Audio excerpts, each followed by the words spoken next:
सबसे पहले आपको खबर दें, मोबाइल फ़ोन कंपनीज मैनुअल तरीके से नॉन फाइलर्स की सिम्स को बैचेस में ब्लॉक करने पर रजामंद हो गई हैं। FBI ने 5000 सिम्स का पहला बैच टेलीकॉम ऑपरेटर्स को भेज दिया है। दीगर बैचेस रोज़ाना भेजे जाएंगे। नॉन फाइलर्स को सिम्स ब्लॉक करने से खबरदार करने के लिए पैगामात भेजने का सिलसिला शुरू कर दिया गया है। 10 मई को ब्लॉक होने वाली 5000 सिम्स की पहली खेप शेयर कर दी गई है। इब्तदाई तौर पर FBI ने 5 लाख से ज़्यादा सिम्स की निशानदेही की और टेलीकॉम ऑपरेटर्स को हिदायत की कि वो 15 मई 2024 तक एक ही बार में इन सब को ब्लॉक कर दें। अब दोनों फरीकैन ने इत्तफाक राय पैदा किया है कि पहले बैच में सिर्फ 5000 सिम्स ब्लॉक की जाएंगी।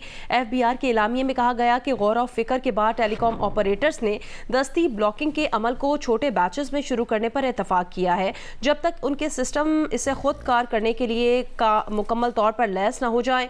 मजीद 12 टेलीकॉम ऑपरेटर्स ने भी नॉन फाइलर्स को इतला के मकसद के लिए सिम्स को ब्लॉक करने के हवाले से पैगामात भेजना शुरू कर दिए हैं।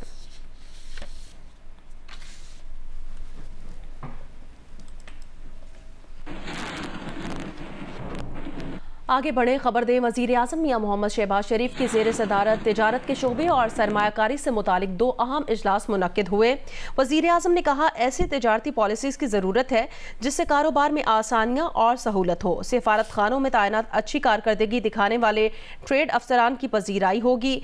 ख़राब कारकर्दगी वाले अफसरान की सख्त सरजनिश और ओहदों से हटाया जाएगा। वज़ीर आज़म ने इन्वेस्टमेंट बोर्ड को सरमायाकारों के लिए मज़ीद आसानियाँ पैदा करने का हदफ दे दिया है और कहा है कि सरमायाकारी वहाँ है जहां कारोबार में कम से कम रुकावटें हों। ऐसा तरीकाकार तजवीज़ किया जाए कि सरमायाकारों को कम से कम रुकावटों का सामना करना पड़े।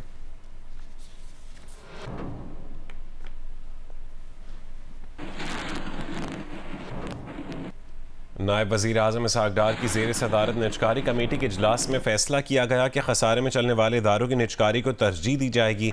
मुनाफा बख्श इदारों की निजकारी पर भी गौर किया जाएगा। हुकूमत का दायरा कार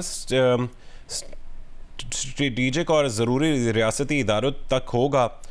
इजलास में 84 SOAs की निजकारी पर तफसीली गौर किया गया। स्ट्रेटेजिक और ज़रूरी रियासती मिल्कियती इदारों की दर्जाबंदी की जाएगी। दर्जाबंदी में ना आने वाले SOAs को निजकारी में शामिल किया जाएगा। निजकारी कमेटी ने निजकारी प्रोग्राम के लिए 24 इदारों की मंजूरी दे दी। वज़ारत ख़ज़ाना की तरफ से जारी करदा एलामिये के मुताबिक मुतालिका वज़ारतों से कहा गया कि स्ट्रेटेजिक और ज़रूरी SOAs का मामला जल्द हल कराया जाए ताकि अगली मीटिंग में मरहला वार निजकारी प्रोग्राम को हतमी शक्ल दी जाए। OGDCL के शेयर्स वज़ारत तवानाई को मुंतकिल करने की तजवीज़ भी गौर करने के बाद वज़ारत कानून को जायज़ा लेने की हिदायत कर दी है कि वज़ारत कानून अगली मीटिंग में कमेटी इजलास में अपनी सिफारिशात पेश करे। कमेटी के इजलास में वज़ीर ख़ज़ाना, तिजारत, निजकारी, सनत और पैदावार शरीक हुए। Governor state bank chairman SECP समेत मुतालिका हुकाम भी शरीक हुए।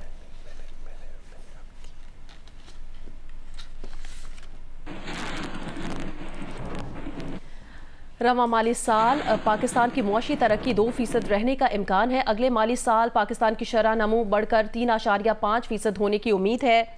IMF की रिपोर्ट में कहा गया कि पाकिस्तान में इस साल औसत महंगाई 24.8% और अगले साल 12.7% होने की तवक्को है। IMF के मुताबिक इस साल बेरोजगारी 8% और अगले साल 7.5% पर आने का इम्कान है।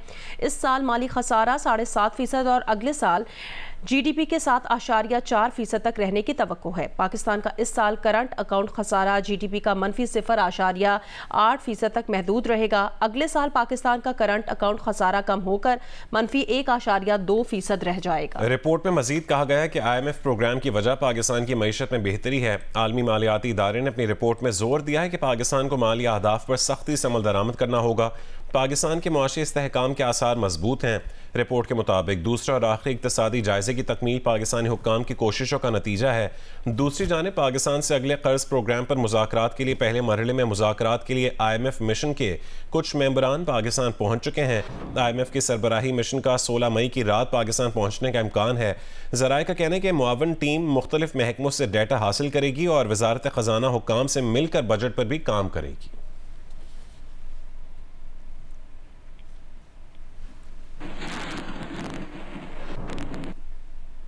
आगे बढ़े, आपको खबर दें, आयरलैंड ने पाकिस्तान को पहले T20 में 5 विकेट से हरा दिया है। पाकिस्तान ने पहले खेलते हुए 6 विकेट पर 182 रन बनाए हैं। आयरलैंड ने हदफ 1 गेंद पहले हासिल कर लिया। पाकिस्तानी फील्डर्स ने मैच में 3 कैचेस भी ड्रॉप किए। डबलिन में साइम अयूब के साथ मोहम्मद रिजवान ने इनिंग्स का आगाज किया, लेकिन वो सिर्फ 1 रन बनाकर रन आउट हो गए। फिर कप्तान बाबर आजम और साइम अयूब ने दूसरे विकेट पर 85 रन जोड़े। साइम 45 रन बनाकर आउट हुए, बाबर आजम ने 57 रन बनाए। आजम खान और शादाब खान 0 पर पवेलियन लौटे। फखर जमान 20 रन बनाकर आउट हुए। इफ्तिखार अहमद ने 15 गेंदों पर 37 रन बनाकर टीम का स्कोर 182 तक पहुंचा दिया।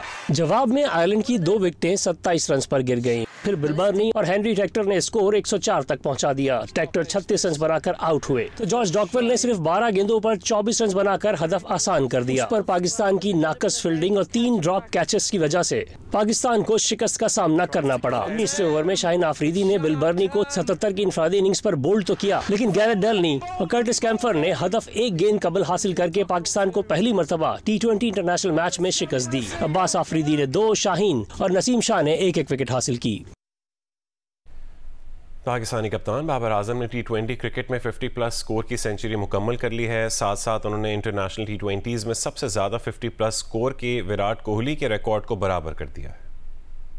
डबलिन में आयरलैंड के खिलाफ पहले T20 इंटरनेशनल में बाबर आजम ने 57 रन की इनिंग्स खेली, जिसके साथ पाकिस्तानी कप्तान ने भारत के विराट कोहली का रिकॉर्ड बराबर कर दिया। वो T20 इंटरनेशनल में सबसे ज्यादा 50+ स्कोर करने में कोहली के बराबर आ गए।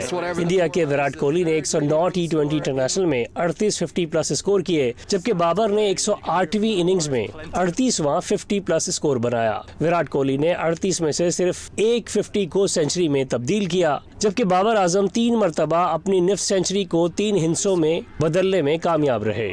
इस स्कोर के साथ मजमूई T20 में भी बाबर आजम की 50+ स्कोर की सेंचुरी मुकम्मल हो गई। बाबर आजम T20 में 100 मरतबा 50+ स्कोर करने वाले चौथे प्लेयर हैं। डेविड वार्नर और क्रिस गेल ने 110 मरतबा 50+ स्कोर बनाया, जबकि इंडिया के विराट कोहली ने 105 मरतबा मजमूई T20 में 50+ स्कोर किया। क्रिस गेल ने मजमूई T20 में 22 मरतबा 50 को सेंचुरी में तब्दील किया। बाबर आजम ने 11 मरतबा 50+ स्कोर को 3 हिस्सों में बदला। इंडिया के विराट कोहली 9, डेविड वार्नर 8 मरतबा 50 को 100 में बदलने में कामयाब रहे। पंजाब असम्बली में हुकूमती इत्तेहाद को बड़ा धचका। स्पीकर मलिक मोहम्मद खान ने सुप्रीम कोर्ट के हुक्म पर मखसूस नशिस्तों पर मुंतखब होने वाले हुकूमती इत्तेहाद के 27 अरकान की रुकनीत मुअत्तल कर दी है। मुअत्तल अरकान के ऐवान में दाखिले पर पाबंदी भी आयद कर दी गई है। लाहौर से रिपोर्ट करेंगे आजम मलिक। पंजाब असम्बली में मखसूस और अक़लीती नशिस्तों पर मुंतखब हुकूमती इत्तेहाद के 27 अरकान की रुकनीत स्पीकर ने सुप्रीम कोर्ट के फैसले पर रूलिंग देते हुए मुअत्तल की। स्पीकर ने अपोजिशन के पॉइंट ऑफ आर्डर पर अरकान की मुअत्तली की रूलिंग दी। मुअत्तल होने वाली 22 खवातीन और एक अक़लीती रुकन का ताल्लुक मुस्लिम लीग नून से है, जबकि पीपल्स पार्टी की एक खातून रुकन और एक अक़लीती रुकन को मुअत्तल किया गया। काफ लीग और IPP की एक खातून रुकन को भी मुअत्तल किया गया। स्पीकर ने मुअत्तल अरकान के ईवान में दाखिले पर पाबंदी आयद कर दी है। मुअत्तल अरकान इजलास में शिरकत भी नहीं कर सकेंगे। गवर्नर खैबर पख्तूनख्वा फैसल करीम कुंडी ने कहा है कि वो कभी सूबे में गवर्नर राज नहीं लगाएंगे।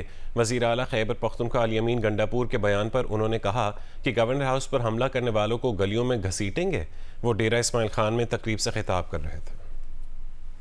गवर्नर राज का फिर जवाब ये है कि खुदा की कसम पख्तूनख्वा में गवर्नर राज लगाया, हम पख्तूनख्वा के गवर्नर हाउस में कब्जा कर लेंगे। मैं एक आईनी होते हुए बैठा हूँ कि हम गवर्नर हाउस में भी दौड़ जाएंगे। मुझे गवर्नर हाउस का तहफ़्फ़ुज़ करने आता है। अगर वो कल इस पे रिहर्सल करना चाहते तो मैं तैयार उसके साथ करने को तैयार हूँ। इस्लामाबाद में तो हाईवे मिल गया था दौड़ने के लिए, यहाँ पर दौड़ने के लिए जगह भी नहीं मिलेगी। घसीटूंगा इसको सड़क के। पाकिस्तान तहरीक इंसाफ के मरकजी रहनुमा और साबिक स्पीकर कौमी असम्बली असद कैसर ने कहा, PTI की किसी सियासी जमात के साथ मुज़ाकरात नहीं हो रहे, ना ही बैकडोर चैनल्स में किसी से बातचीत हो रही है।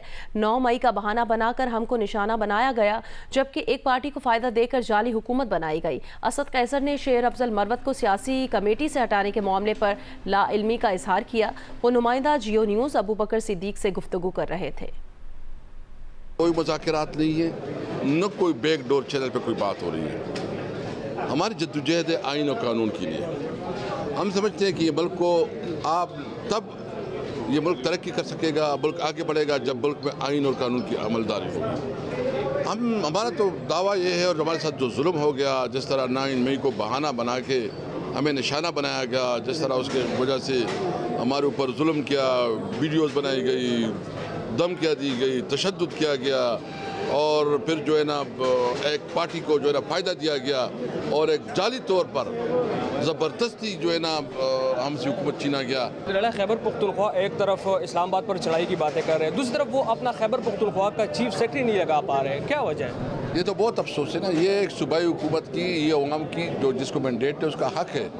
अभी तक जो है ना उसके जो ऑफिसर मतलब आपको फंड नहीं देना, आपको जो है ना अपने पसंद के ऑफिसर नहीं देना है, तो गवर्नमेंट की अपनी एक टीम बनानी होती है। उसके लिए ज़रूरी है कि वो अपने उसके जो उसके साथ अच्छी वर्किंग रिलेशन हो, उसको जो है ना अपनी टीम का हिस्सा बनाएं और फिर आप फंड भी ना दें। तो ये जो है ना फेडरेशन के ख़िलाफ़ बहुत बड़ा ये बहुत बड़ा ख़तरनाक है फेडरेशन के लिए। तो मैं समझता हूँ कि ये हुक्मरान थोड़ा समझ बूझ से काम ले, अपनी ज़ाती इंतकाम और अना से बाहर निकले। मौसम के हवाले से खबर ने लाहौर और फैसलाबाद समेत पंजाब के कई शहरों में रात गए तेज़ हवाओं के साथ बारिश हुई। मुख्तलिफ हादसात में 70 अफराद जख्मी हो गए। इस्लामाबाद और जनूबी वजीरिस्तान में भी बारिश से मौसम खुशगवार हो गया। महकमा मौसमियात का कहना है आज भी इस्लामाबाद, पंजाब, खैबर पख्तूनख्वा, गिलगित बल्तिस्तान और कश्मीर में आंधी के साथ झक्कड़ चलने और बारिश का इम्कान है। बालाई सिंध के बाज़ मकामात पर भी आंधी और तेज़ हवाओं के साथ हल्की बारिश हो सकती है। महकमा मौसमियात के मुताबिक बारिश और आंधी का सिलसिला इतवार तक जारी रहने का इम्कान है।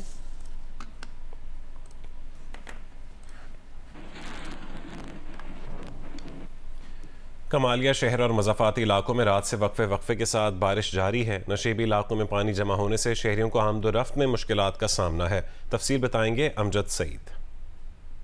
जी बिल्कुल, कमालिया शहर और इसके मुज़ाफ़ाती इलाकों में रात भर से वक्फे के साथ बारिश का सिलसिला जारी है। तेज़ आंधी के साथ मूसलाधार बारिश का सिलसिला शुरू हुआ जो कि कई घंटों तक जारी रहा, जिसके बाइस कमालिया के नशेबी इलाके ज़ेरे आब आ गए, जिनमें से शहरियों को आमदो रफ्त में भी मुश्किलात का सामना करना पड़ा। तेज़ आंधी के बाइस मुख्तलिफ एरियाज़ में दरख्त भी जड़ों से उखड़ कर सड़कों पर आ गिरे, जिससे मुख्तलिफ चकूक को जाने वाले शहरी भी आमदो रफ्त में मुश्किलात का सामना उनको करना पड़ा। और इसके साथ साथ बिजली के फीडर ट्रिप होने से रात गए तक बिजली मुख्तलिफ इलाकों में बहाल ना हो सकी थी। इस वक्त भी ठंडी हवाएं चल रही है, जिससे गर्मी और हबस का जोर टूट गया है। कमालिया में गुज़श्ता 5 रोज़ से दर्जा हरारत 45 सेंटीग्रेड तक रिकॉर्ड किया जा रहा था, जिससे गर्मी की एक शदीद लहर बरकरार थी। इम्कान ज़ाहिर किया जा रहा है कि बारिश का ये सिलसिला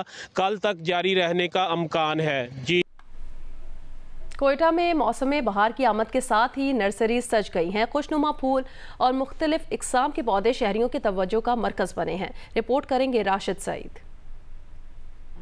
सर्दियां खत्म होते ही कोयटा में हर सू सब्जे ने जन्म लेना शुरू कर दिया है। जा बजा लगे दरख्त और पौधे सब्ज पत्तों और रंग बिरंगे फूलों का लिबादा ओढ़ रहे हैं। ये ऐलान है मौसम बहार की आमद का। ऐसे में शहर के मुख्तलिफ इलाकों में नर्सरियां आबाद हो गई हैं। यहाँ मुख्तलिफ अक़साम के तरतीब से रखे गए फूल और पौधे बागबानी के शौकीन अफराद की दिलचस्पी का मरकज बने हुए हैं।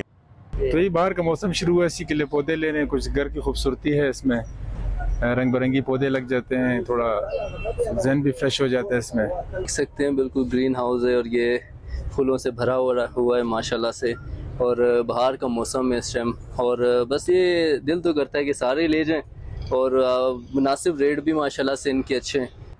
नर्सरियों के कारोबार से वाबस्ता अफराद ग्राहकों की रौनक से खुश हैं। उनका कहना है कि वैसे तो उनका कारोबार कमोबेश सारा साल ही जारी रहता है, लेकिन मौसम बहार की आमद पर कारोबार चमकने के साथ उनकी जिंदगियों में भी बहार आ जाती है।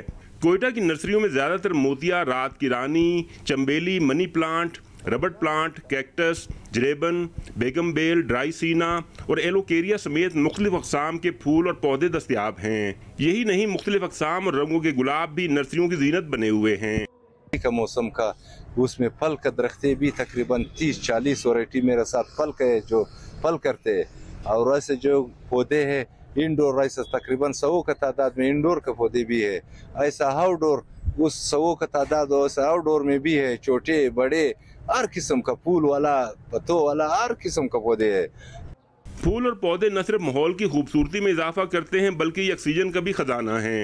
यही नहीं, निखरे पौधों और फूलों को देखकर जहनी दबाव दूर और दिल बाग बाग हो जाता है। इसी बिना पर ज़रूरत इस अमर की है कि मौसम बहार में घरों के आंगन में और बाहर ज़्यादा से ज़्यादा पौधे लगाकर माहौल को खूबसूरत बनाया जाए। कैमरामैन अरशद नईम के साथ राशिद सईद, जियो न्यूज़, क्वेटा। खेल के मैदान से खबर दें। अजलान शाह हॉकी कप में पाकिस्तान और न्यूजीलैंड के दरमियान मैच एक ही गोल से बराबर हो गया। कीवीज ने तीसरे क्वार्टर में बढ़तरी हासिल की। अबू बकर महमूद ने पेनल्टी कॉर्नर पर मुकाबला बराबर कर दिया। पाकिस्तान टीम पहले ही फाइनल के लिए क्वालिफाई कर चुकी है, जहां उसका मुकाबला आज जापान से होगा। जियो सुपर इवेंट के मैचेस बराह रास्त नशर कर रहा है। मलेशिया के शहर ईपो में जारी अजलान शाह हॉकी कप में पाकिस्तान के आखिरी लीग मैच में न्यूजीलैंड के साथ दिलचस्प व सनसनीखेज मुकाबला हुआ। 2 क्वार्टर में कोई टीम गोल ना कर सकी। कीवीज को 2 प्लेंटी कॉर्नर भी मिले, पाकिस्तान को भी गोल करने के मौके मिले, लेकिन कामयाबी किसी टीम को ना मिली। तीसरे क्वार्टर में खेल में तेजी आई। न्यूजीलैंड ने पहला गोल दाग दिया, लेकिन इसकी बढ़तरी 8 मिनट ही बरकरार रही। अबू बकर महमूद ने प्लेंटी कॉर्नर पर मुकाबला बराबर कर दिया।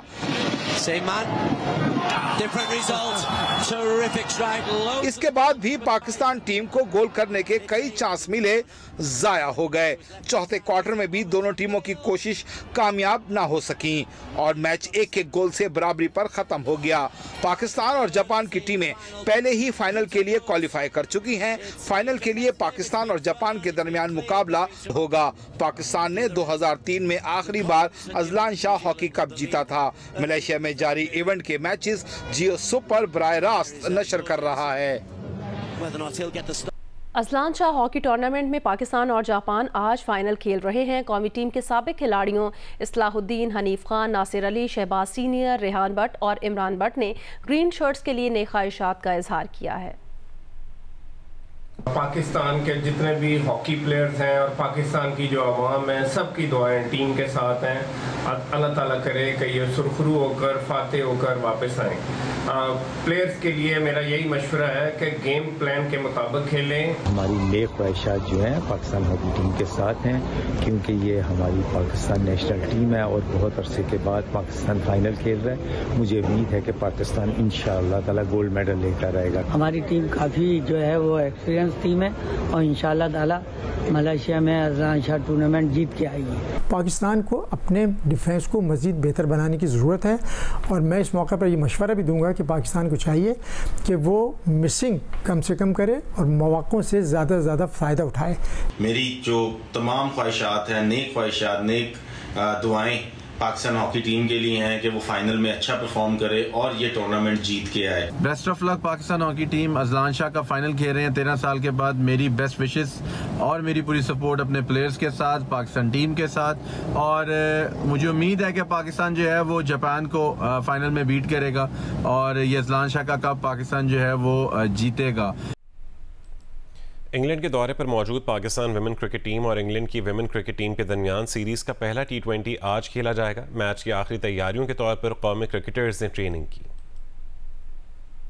दोनों मुल्कों के दरमियान ये मैच बर्मिंघम में खेला गया। पाकिस्तान विमेन क्रिकेट टीम इससे कबल लेस्टर में थी, जहां उसने ट्रेनिंग के साथ साथ ECB डेवलपमेंट 11 के खिलाफ T20 प्रैक्टिस मैच भी खेला था। इंग्लैंड के खिलाफ इस पहले मैच से कबल पाकिस्तान विमेन क्रिकेट टीम ने एक और ट्रेनिंग सेशन मुनक्किद किया, जिसमें खिलाड़ियों ने बैटिंग, बॉलिंग और फील्डिंग की भरपूर प्रैक्टिस की। कप्तान निदा डार का कहना है कि इंग्लैंड के खिलाफ सीरीज से पहले सख्त मेहनत कर रहे हैं, सलाहियतों और हिकमत अमली को बेहतर बनाने की कोशिश की है।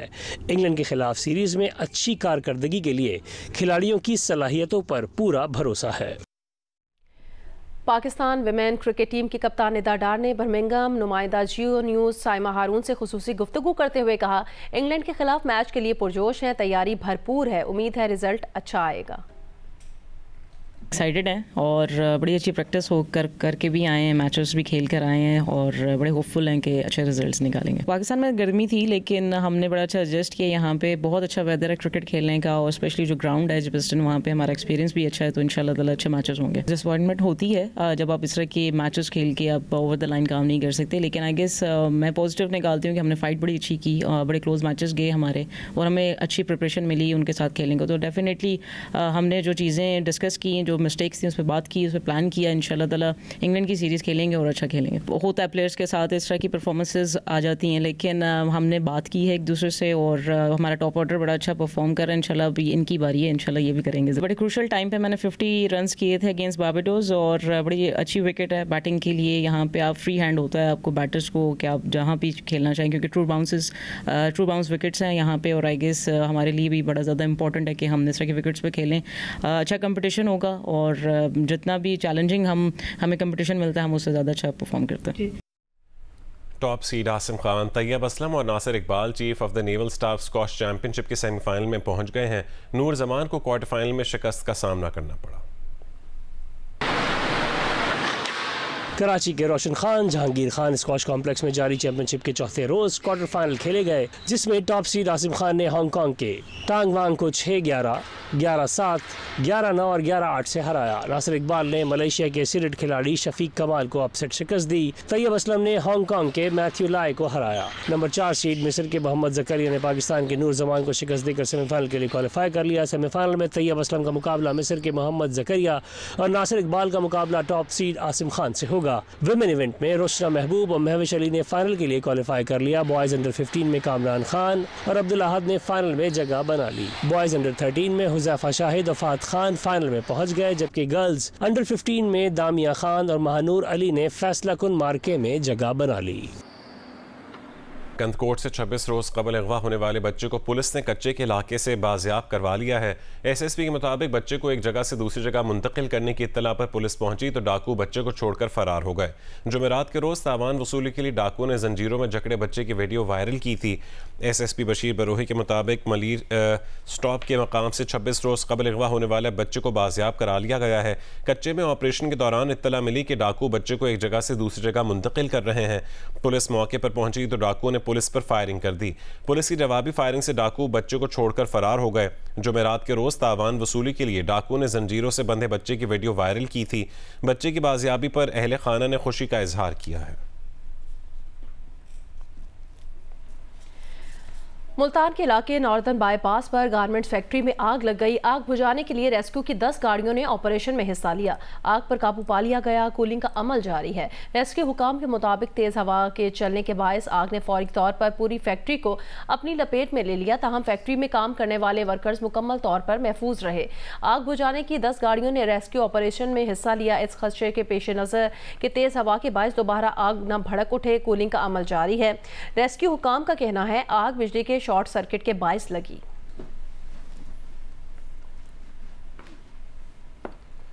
मुल्तान समेत जनूबी पंजाब में 80% गंदम की कटाई का अमल मुकम्मल हो चुका है। ताहम किसानों से गंदम की खरीदारी और बारदाने की फरहमी हुकूमत की जानिब से ताहाल किसानों को फराहम नहीं की गई, जिसकी बायस किसानों को शदीद मुश्किलात का सामना है। तफसील बताएंगे जौदत नदीम। जी, मुल्तान में गंदम की कटाई का सिलसिला जो है वो जारी है। जनूबी पंजाब भर में तकरीबन 80% तक जो गंदम काश की गई थी उसकी कटाई जो है मुकम्मल कर ली गई है, जबकि 20% की ताहाल जो है वो कटाई जारी है। मुल्तान में जो किसान हैं वो बड़ी तादाद में शहर में मुख्तलिफ जगहों के ऊपर जो है रोड के ऊपर अपनी गंदम जो है फ़रोख्त करने पर मजबूर हैं। किसान मर रहे हैं। 3000 रुपये के 3100 रुपये के हिसाब से ख़रीदारी हो रही है, इसमें किसान का कुछ भी नहीं आ रहा वापसी पे। गवर्नमेंट खरीद नहीं रही, ना बारदाना गवर्नमेंट को मिल रहा।